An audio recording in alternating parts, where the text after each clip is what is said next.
બાપા ચાના હબડકા નથી ભરવા, અમારી વાત સાંભળો. રક્ષાબંધન આવે છે અને અમારે નવા કપડા લેવા છે એટલે પૈસા આપો અમને. પૈસા ની હોય મારી પાસે ખાંડ છે, જઈ હોય તે પૈસા પૈસા જ કર્યા રાખો છો તી. કાનમુની ના પાણી વાળો મંડો જવા દી હાલો. चलो भाई देखो अब मैं क्या करता हूँ. આ ડોહાનું કઈક કરવું જો. ડોહો તહેવાર ઉપર પૈસા નથી આપતો. હાલ બાપાને કરી નાખી.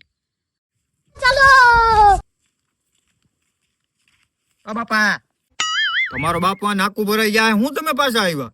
બાપા પેલા અમારી વાત તો સાંભળો. હું છે બાજુવાળા વિમલા માસી છે ને ઈ તમારું પૂછતા હતા. હે હું કેતા હતા બટા?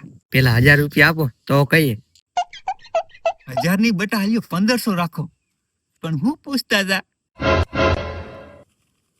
એમ કેતા હતા કે મારો કોઈ ભાઈ નથી, તાર રક્ષાબંધન ઉપર હે ને હું તમારા બાપાને રાખડી બાંધી. તમારો બાપ